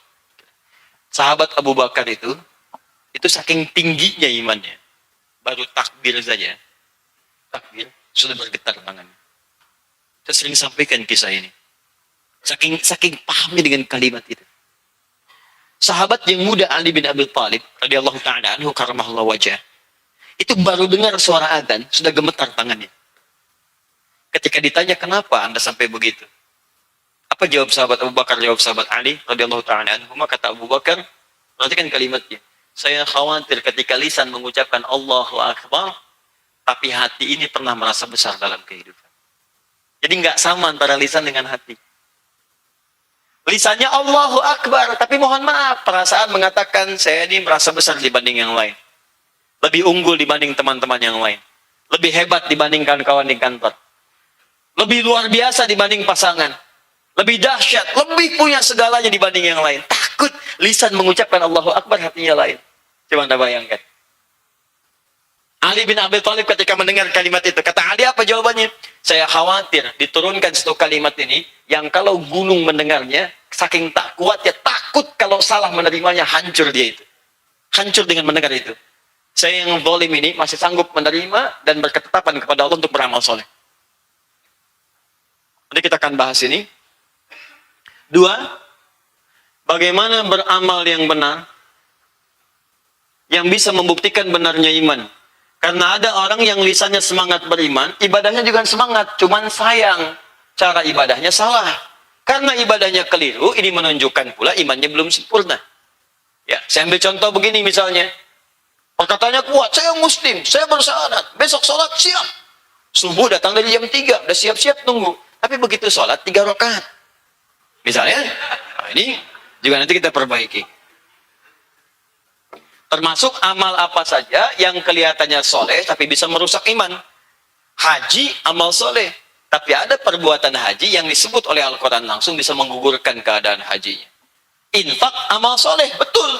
Tapi ada perbuatan saat infak yang bisa menggugurkan pahala infaknya. Ada. Awas hati-hati. Sholat amal soleh. Tapi ada perbuatan yang menyertai sholat bisa menggugurkan bahkan mencelakai orang sholatnya. Ada. Nanti semua ayat Quran itu. Semua ayat Quran. Ria saat haji, berselisih saat haji, berkata-kata kotor. Makanya ketika turun ayat haji, Quran surah kedua ayat 197, ada kalimat larangan. Fala rafatha, wala fusuqa, wala jidala fil hajj. Kalau haji, jangan saling berkata kotor, jangan ribut, jangan mencela, jangan menyimpang. Apa artinya? Artinya saat suasana haji itu, ada keadaan-keadaan yang mendorong seseorang berkata-kata kasar, mencela, menyimpang, bahkan berkata kotor. Jelas? Kembalikan. Terus, yazidu, bagaimana iman bisa naik? Turunkan rumusnya. Bagaimana iman bisa naik? Yang terakhir, wayankus, iman turun. Kenapa iman bisa turun? Dan bagaimana cara menjaganya supaya tidak turun? 4 pembahasan ini, qaul, fi'lun, yazid, yankus, akan dirangkum oleh 57 hadis yang akan kita bahas. Jadi pembahasan ini berisi 57 hadis, pembahasannya akan berada di seputar 4 poin ini. Ada berapa hadis? 57. Jelas sampai sini? Saya kasih petanya dulu supaya kita paham. Sampai nanti 57 ini dibahas, kita akan belajar tentang 4 poin ini. Kalau ini didapatkan, sudah kita pelajari dengan baik. Kemudian setiap belajar 1 poin, kita amalkan. 1 poin, kita amalkan. Apa yang dapat kita hasilkan dari itu semua? Apa yang Allah berikan pada kita? Jangan tunggu sampai 57. Belum tentu selesai. Ya, belum tentu selesai. Ini akhir tahun ini aja belum tentu selesai ini semua. Kita ketemu cuma sebulan sekali. Yang dibahas setiap sebulan 1 hadis, itu pun kadang belum tuntas. Baru judul. Kan udah selesai. Tadi bahas apa? Hadis Al-Bukhari. Pembahasannya apa? Muqaddimah. Belum selesai. Nah, tapi poinnya adalah, amalkan dulu. Ketika ini diamalkan, kita akan dapat sesuatu. Makanya teruskan. Kalimat Imam Al-Bukhari-nya, saya bacakan. Bismillah.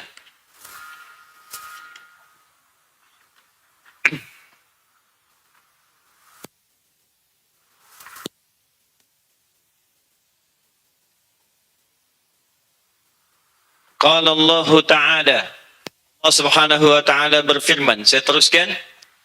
Maksud Al-Imam Al-Bukhari Iman itu perkataan, perbuatan, bisa naik, bisa turun. Kita akan bahas dalam uraian hadis-hadis Nabi dalam kitab saya berikut ini. Jika Anda mampu mengamalkan ini semua dengan baik, maka perhatikan jaminan dari Allah Subhanahu wa taala. Ini jaminan dari Allah. Apa yang Allah berikan? Liyazdadu imanan ma'a imanihim. Quran surah Al-Fatah. Quran surah ke-48 ayat yang keempat. Liyazdadu imanan ma'a imanihim. Maka kata Allah Subhanahu wa taala, liyazdadu. Orang-orang yang mampu menerapkan ini semua, maka mereka akan mendapatkan tambahan imanan ma'a imanihim. Iman mereka akan dikuatkan oleh Allah, mendapat penambahan iman dari kekuatan iman yang sebelumnya. Jadi kalau kita belajar bab ini, kemudian setiap pembahasan kita amalkan, kata Imam Al-Bukhari, hal pertama yang akan kita dapatkan dari Allah adalah penguatan iman kita. Iman semakin kuat. Nah, kalau iman semakin kuat, apa yang kita dapatkan? Teruskan lagi ayatnya. Maka kemudian teruskan, Quran surah Al-Fatah masih di ayat yang sama, ayat yang keempat. Wazidnahum huda. Maka kami akan tambahkan kepada mereka tambahan hudan, hidayah. Yang pertemuan lalu saya dapatkan, saya uraikan. Atau dikuatkan di Quran surah Maryam ayat ke-76. Ya. Wa yazidullahu alladhina hatadau huda.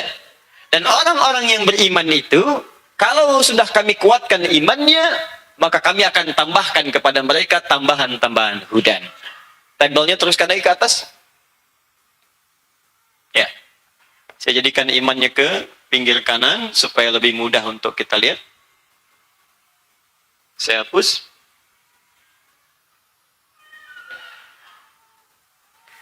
Ini iman. Al-iman.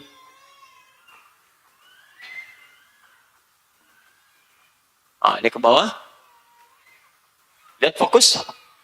Iman, qaul, fi'lun. 1, 2, 3, yazid, naik. 4, turun, yankus. Kalau kita kerjakan pembahasan ini dengan baik, kita ucapkan sampai ke hati, dari hati turun jadi amalan, dari amalan kemudian naikkan ke kita, naik imannya, ya. Dengan naik ini kita jaga supaya tidak turun. Kalau sudah ini kita kerjakan dengan baik, maka hal yang pertama Allah sampaikan dalam Al-Quran, tadi Quran surah ke-48 ayat yang keempat, orang yang sering beramal saleh, menjaga imannya, maka kami akan tambahkan kekuatan iman mereka. Imannya semakin kuat. Iman semakin kuat.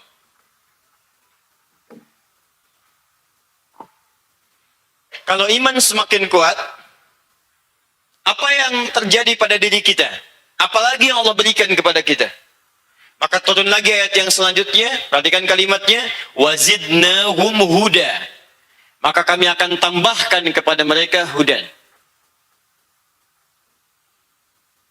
Saya pernah sampaikan di pertemuan lalu, hudan jamak dari kata hidayah. Hidayah itu bisa berarti solusi dari masalah yang sedang dihadapi. Jalan paling mudah untuk mendapati sesuatu, jalan termudah. Makanya ketika kita katakan tunjukkan jalan yang lurus, ihdinas siratal mustaqim, karena lurus cenderung mudah dibandingkan dengan yang berkelok. Ya, solusi dari semua persoalan. Jalan termudah, langkah untuk meraih kesuksesan, hidayah. Langkah untuk meraih kebahagiaan, hidayah. Kalau kita gabungkan hidayah, jamak, maka jamak dari kata hidayah namanya hudan. Nah, orang-orang yang cenderung meningkatkan imannya, mengerjakan amal saleh untuk meningkatkan imannya, semakin kuat imannya, semakin Allah permudah untuk mendapatkan hudan. Jadi kalau ada masalah, cepat selesai. Karena solusinya Allah turunkan. Saya ulang ya. Orang kalau semakin kuat imannya, jangankan masalah kecil, masalah besar pun gak akan pengaruh bagi dirinya. Saking dekatnya dengan Allah. Gak mungkin Allah turunkan ini pada saya. Kalau saya gak sanggup. Dia sadar, walaupun ayatnya gak hafal. Tapi iman dia memberitahu, kamu sanggup. Walaupun dia bukan penghafal.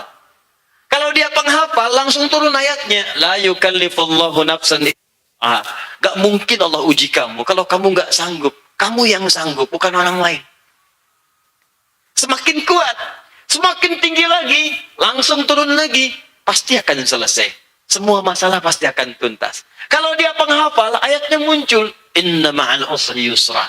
Setiap ada kesulitan, pasti ada kemudahan. Kalau bahasa psikologinya, pasti selesai nih. Pasti selesai. Gak ada masalah yang gak selesai. Muncul. Itulah sebabnya kita diminta sholat, teman-teman. Itu sebabnya kita diminta baca Al-Quran. Makanya korelasi amal soleh itu dengan solusi itu tinggi sekali. Tinggi. Minimal kalaupun belum ada solusi, ketenangan itu tiba. Coba deh kalau nggak percaya, Bu, sering saya katakan, kalau ibu punya masalah, alih bikin status yang tidak jelas, mendingan baca Quran. Baca Quran tuh jelas. Jelas tenangnya. Wudhu, buka mushaf, menghadap kiblat. Itu baru dibuka, hati itu tentram, dibacakan, mengalir. Kalau sudah mengalir, sebagian beban itu sudah keluar. Dan curhatnya kepada Tuhan, kepada Allah itu. Innama shkubathni wa huzni. Allah. Kata Nabi Ya'qub alaihissalam, curhat terbaik itu sama Allah. Kalau saya ada masalah, Allah teman saya yang terbaik untuk mengadukan persoalan saya. Ada curhat di media sosial yang akan nyambung. Kamu tidak seperti aku duga, tulis. Tungguin jawaban. Aduh, kasihan saya nulis subuh, nunggu sampai maghrib belum ada komen. Lihat lagi. Aminkan. Aduh, hidupnya penuh dengan kegelisahan. Ya. Satu komennya, nanya lagi. Udah punya persoalan, ditanya. Kan butuh jawaban. Cukup naon. Ya, kenapa teh? Gitu kan muncul. Aduh. Sudahlah, capek. Baik lagi ke sini. Jadi nggak ada solusi. Ya, makanya orang-orang yang ibadah itu cenderung tenang. Begitu sholat, tenang. Itu kan janji Allah. Quran surah ke-8 ayat kedua. Innamal mu'minuna. Orang-orang beriman itu. Idza dzukirallahu wajilat qulubuhum. Kalau benar imannya disebut nama Allah hatinya. Wa idza tuliyat alaihim ayatu. Kalau dibacakan ayat-ayat Allah kepadanya. Zadathum imana. Menambah imannya. Wa ala rabbihim yatawakkalun. Ketika imannya semakin kuat. Maka tawakalnya kepada Allah tinggi. Dan bukti dari tawakal itu adalah menerima setiap ketetapan Allah. Nah, kalau sudah begitu tuh enak aja. Kehilangan sendal, cari dulu, nggak ketemu ya mungkin sudah tiba saatnya. Amanah ini di orang lain. Pulang aja. Ibu, kok pulang nggak pakai alas kaki? Nggak apa-apa. Allah berkehendak demikian. Sudah nggak apa, tunggu dulu Bu, ganti aja sendal saya. Padahal kesini pakai sendal jepit, pulang-pulang pakai sendal lebih bagus lagi. Permen macam-macam ganti. Naik. Ya. Ada ibu, bapak, kemana sendalnya? Nggak apa-apa. Allah sudah menetapkan demikian. Jangan, pakai sepatu saya aja. Pakai sepatu pentopel pulang. Padahal dia ke masjid nggak pakai sendal. Tawakal tinggi luar biasa. Ya. Tapi enak, tapi nggak jadi beban. Biasanya kalau sudah sesuatu hilang, Allah ganti dengan yang halal lebih baik lagi. Ya, saya punya keponakan masuk pesantren, ini kisah nyata. Datang ke pesantren, hari pertama udah dapat pembekalan, dia tauhid, udah bagus kan. Hari kedua, sendal hilang. Sendal jepit padahal. Begitu hilang, cari nggak ketemu. Hari selanjutnya dia beli lagi. Masya Allah. Teman-teman tahu, dia gembok sendalnya. Ini nyata, digembok. Apa yang terjadi? Hilang dengan gemboknya. Ini nyata, benar. Hari kedua, dia beli sendal lagi. Dia tuliskan, bertakwalah kepada Allah. Ini anak SD lulus, sudah masuk pesantren, belum paham. Dia tulis di sendal, bertakwa kepada Allah. Awet sendal. Awet. Dia kan sering tuh, kamar mandi apa, kan kena air kan? Hilang. Begitu hilang tulisan, hilang sendal. Dia akhirnya nggak beli lagi. Sudah, tawakal kepada Allah. Masuk. Begitu masuk masjid, keluar. Tiga-tiganya sendal yang hilang itu ketemu lagi. Plus dengan pelakunya, siapa yang pakai? Tapi setelah itu tenang gitu, tentram, tahu, nyaman. Di kadang-kadang, maaf ya, musibah itu ketika datang, tidak selalu harus merepotkan. Mungkin untuk meningkatkan iman kita. Supaya bertambah amal soleh kita. Kadang harus dipaksa, supaya iman semakin kuat. Kadang orang itu kalau sedang syukur, maaf ya, banyak misalnya kenikmatannya, dia itu nggak sadar dengan mendekat kepada Allah. Saking banyaknya nikmat, lupa dengan tahajud, lupa dengan sholat, lupa dengan puasa, lupa dengan Al-Quran. Karena itu dalam beberapa kasus, kadang sering harus dipaksa supaya iman meningkat semakin kuat, diberikanlah musibah. Bukankah saat ada musibah rajin kemudian tahajudnya? Ya, gaji macet, belum gajian, kan?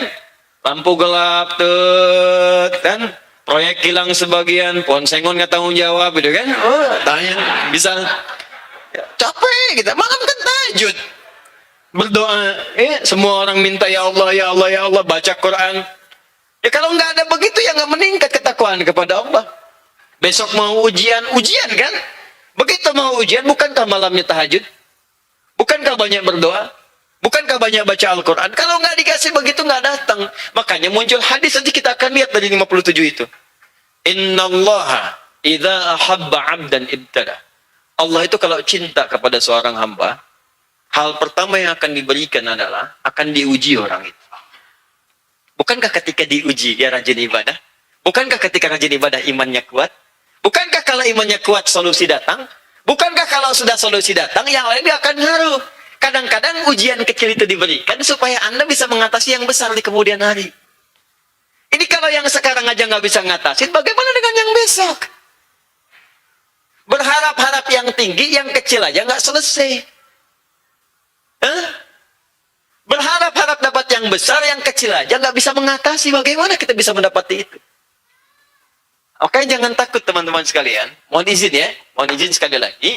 Kalau Allah minta kita sholat, kerjakan. Kalau ada sunnah, buru itu.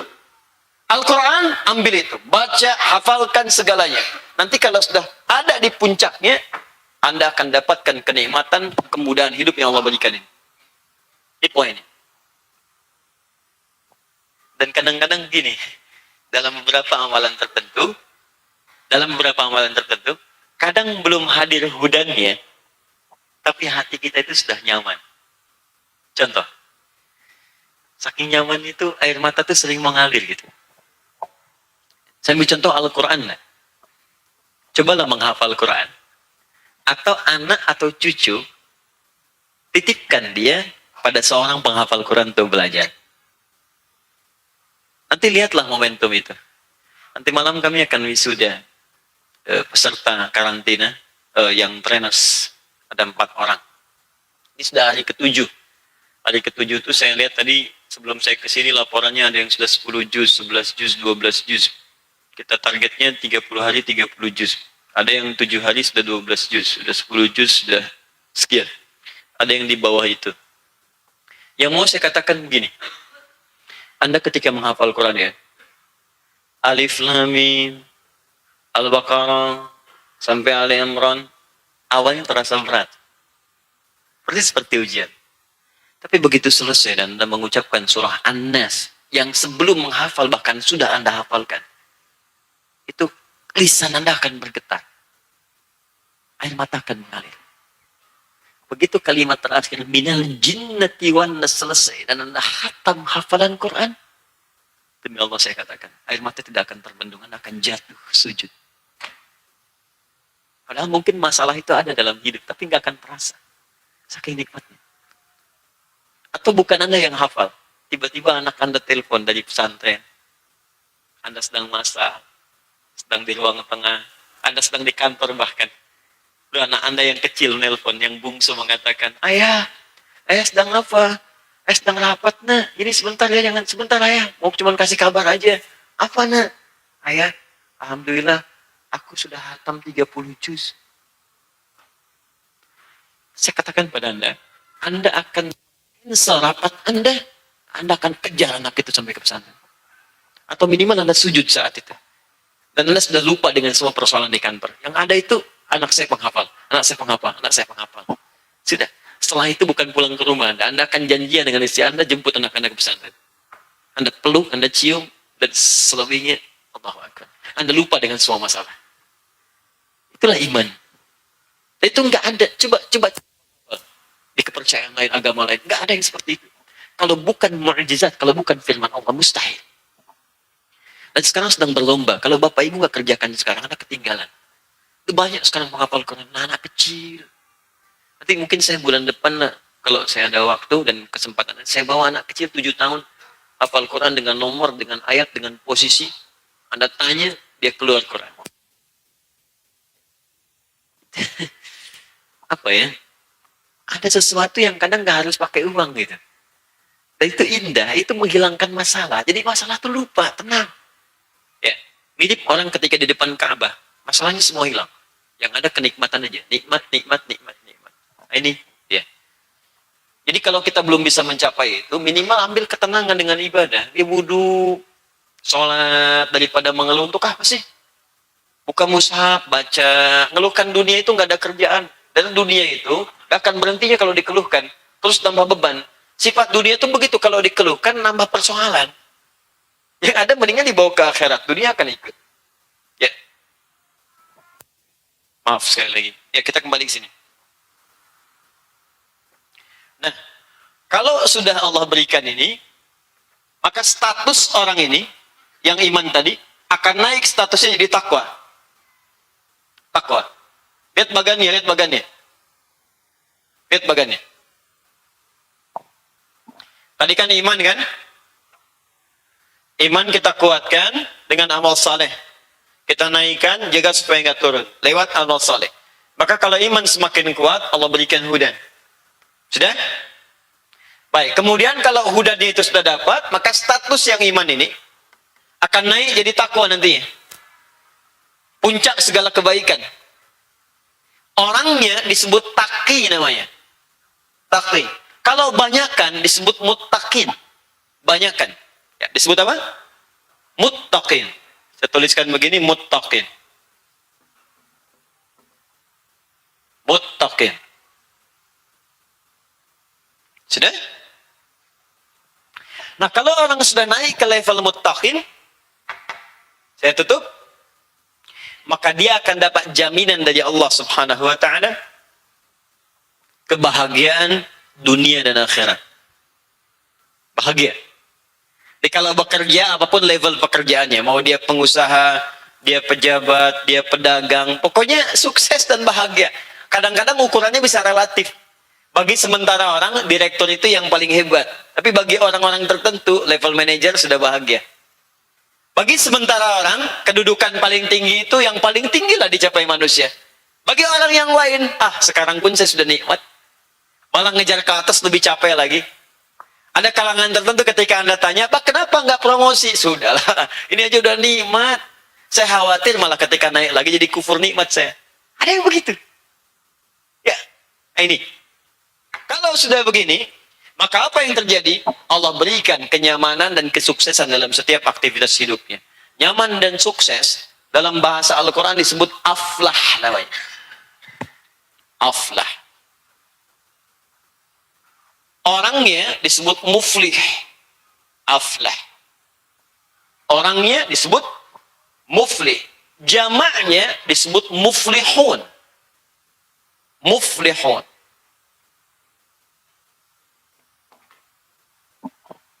Saya ulang. Asalnya iman. Orangnya disebut mukmin. Kalau banyakkan disebut mu'minun. Sudah? Semakin kuat dapat hudan. Hudan dapat, kualitas iman naik jadi takwa. Orangnya muttaqin. Kalau semakin kuat muttaqin, maka diberikan kebahagiaan puncak tertinggi dan nyaman beraktivitas, disebut aflah. Orangnya disebut muflihun. Sekarang perhatikan keindahan rangkaian ayat Al-Quran. Ketika Anda menjadi mukminun, maka target terbesarnya muflihun. Lihat. Di sini iman, orangnya apa tadi? Mukmin. Jamaknya mukminun. Target terbesarnya, puncaknya muflihun. Lihat. Mukminun dapat hudan, jadi muttaqin, muttaqun, kemudian targetnya muflihun. Sekarang perhatikan, buka Quran surah ke-23, ayat pertama.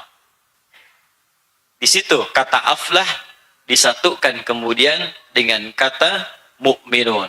Qad aflahal mu'minun. Jaminan Allah yang pertama. Mukminun, orang yang punya iman. Aflah, bahagia dan sukses. Maka jaminan Allah yang pertama, orang yang beriman. Benar, imannya kata Allah, saya akan jamin, dia akan meraih, menggenggam kesuksesan dan kebahagiaan dalam hidupnya. Lalu diturunkan di pembuka Quran surah kedua Al-Baqarah. Perhatikan ketika Allah mengatakan alif lam mim, ayat 2-nya apa? Dzalikal kitabul la, isi Quran jangan diragukan kandungannya. Saya akan terangkan, saya akan berikan petunjuk. Perhatikan, setelah itu menyebutkan apa? Hudan, muncul hudan. Lil muttaqin. Saya akan berikan hudan, kata Allah, kepada orang-orang yang takwa. Perhatikan, bukankah untuk mencapai takwa ini perlu iman sebelumnya? Maka ayat 3-nya, alladzina yu'minuna bil ghaib, iman. Bukankah iman kepada Allah butuh pembuktian? Apa buktinya? Amal soleh kan?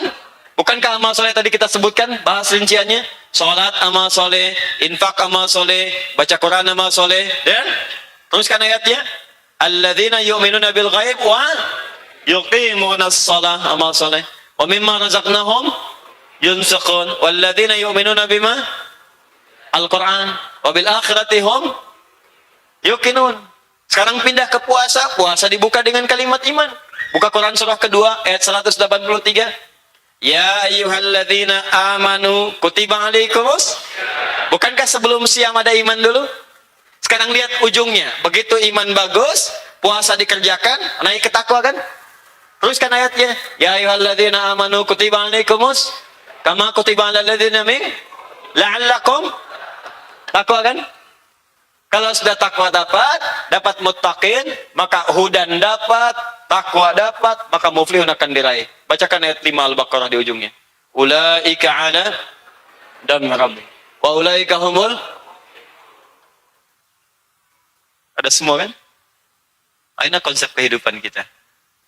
Jadi iman itu mengantarkan pada puncak kebahagiaan.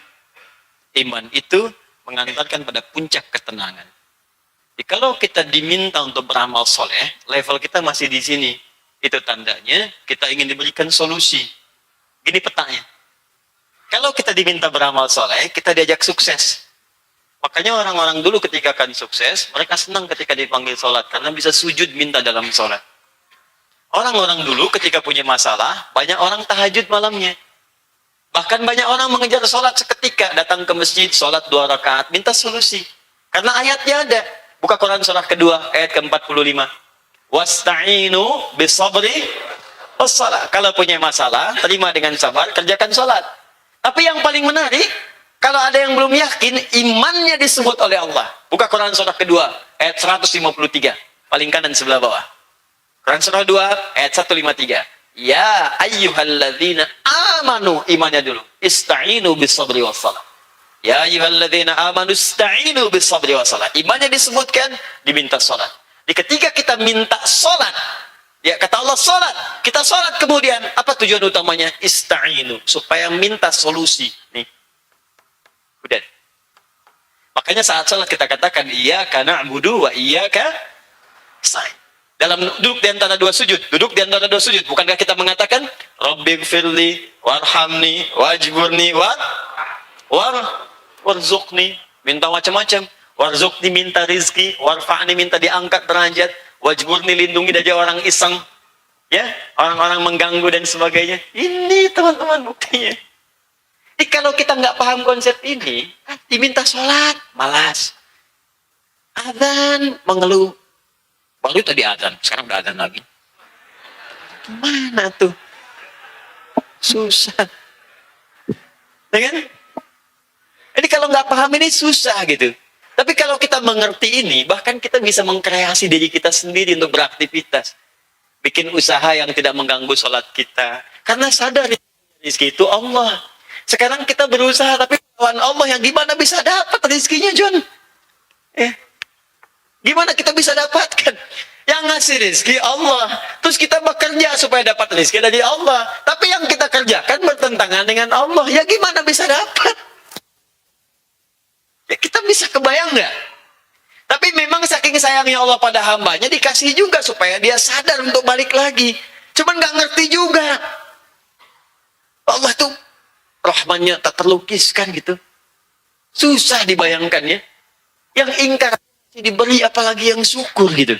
Ingkar itu diberi supaya ingat, nih saya kasih ya, supaya kamu sadar. Ini saya beri waktu hidup ya supaya tobat. Kebayang ya? Nah, jadi ini yang konsep yang kita bawakan. supaya kita bisa mendapatkan pencerahan. Jadi besok-besok kalau kita mendapatkan panggilan adzan itu, jangan berkeluh kesah lagi, karena ini solusi. Tinggal kita respon. Besok-besok kalau ada panggilan puasa lagi, cepat respon. Karena di sini ada konsep yang kita dapatkan. Tolong catat ini dengan baik, karena ini sebuah table intisari dari perjalanan kehidupan dan kekuatan iman kita kepada Allah Subhanahu wa Ta'ala. Detailnya ada di sini, nanti 57 kita bahas. Ya, ini belum selesai nih, ini baru pengantar, ya. Ya. Satu hadis aja belum kita bahas ini baru pengantar. Ini baru pengantar. Ini saya bikin table supaya mudah kalau saya jelaskan, ini bisa 3 episode lagi. Ya, ini table supaya saya mudahkan. Yuk saya bacakan nih, terakhir. Supaya lengkap dulu 1 halaman. Ya, kalau 1 halaman kan lumayan, ya. Belajar apa semua tadi? 1 halaman, kan enak kan? Baik, kalau sudah begini, apa kesimpulan terakhir kata Imam Al-Bukhari? Setelah ini kita ambil 15 menit barangkali untuk tanya jawab. Kalau sudah ini didapatkan, orang kalau sudah statusnya muflihun, ini belum selesai. Mukminun sudah, dapat hudan, jadi muttaqin atau muttaqun, naik level jadi muflihun. Kalau sudah muflihun, bagaimana perasaan hatinya? Bagaimana perasaan hatinya? Jangan mengarang, ya, jangan mengarang. Kita baca, ya. Mengarang itu hanya ada di bahasa Indonesia. Kita baca, ya. Wal hubbu fillahi wal bughdu fillahi wal bughdu fillahi minal iman. Kalau iman itu sudah meresap di dalam jiwa, sudah mengakar dengan baik, mukminun naik level, jadi mendapat hudan jadi muttaqun, langsung jadi muflihun, maka apa yang terjadi? Muncullah sebagian dari buah imannya itu, sebagian, belum semua. Ini baru sebagian kecil. Apa diantaranya? Maka muncul perasaan al-hubbu fillah wal bughdu fillah. Maka dia akan beraktivitas, mengerjakan segala hal karena kecintaannya kepada Allah. Jadi, kalau dia mengerjakan sesuatu yang dicintai karena Allah, kalau dia membenci pun karena Allah, maka ukurannya Allah. Saya tanya ibu deh, Bu. Ya. Ibu sayang pada suami karena Allah atau karena suami ibu itu memang layak disayangi?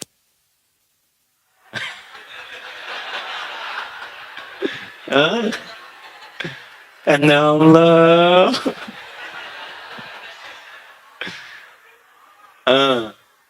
Antum deh yang ikhwan, laki-laki ayah deh. Antum tuh sayang anak karena anak itu harus disayang atau karena Allah memerintahkan antum menyayanginya? Tak, tolong jawab dengan jujur, saya serius. Tolong katakan dengan bahasa hati. Bapak dan ibu yang hadir saat ini, atau ayahnya saja, atau ibunya saja. Anda menyayangi anak Anda karena anak itu Anda sayangi, atau Anda menyayanginya karena Allah? Catat ini ya. Kalau Anda menyayanginya karena Allah, maka Anda akan berbuat pada anak itu yang mendekatkan dia dengan Allah. Dan Anda tidak akan pernah memberikan satu hal yang menjauhkan dia dari Allah. Sekarang catat pertanyaan saya ini. Tajamkan dalam kepala Anda baik-baik. Kalau Anda katakan Anda menyayanginya karena Allah, di mana anak itu Anda sekolahkan? Apakah anak itu sudah Anda dekatkan dengan Allah? Salatnya, bacaan Qur'annya, talbiyahnya, kalimat thayyibahnya, tahmidnya, takdisnya, tasbihnya. Dan satu-satu kan dihisab. Dihisab. Enggak, tidak harus semua menjadi ustaz. Silahkan bangun bangsa kita yang kita cintai ini. Sekolahkan di ITB, di IPB, bahkan ada yang keluar. Silahkan mau ke Amerika, ke Inggris, ke Eropa. Tapi ingat, dimanapun dia berangkat, dekatkan dengan Allah. Titipkan sholatnya. Jaga. Kan ditanya. Kalau cuma Anda cintai karena layak cintai, jangankan Anda yang nggak beriman pun, yang belum ada iman dalam hatinya, bisa mengerjakan itu. Silahkan lihat. Anda mandikan anak, yang nggak beriman pun mandikan anaknya juga. Anda beri hadiah, mereka pun beri hadiah juga. Anda berikan rumah, mereka pun berikan rumah juga. Jadi apa bedanya? kan sederhana. Anda itu bekerja karena untuk menunaikan perintah Allah atau hanya sekedar mencari nafkah saja?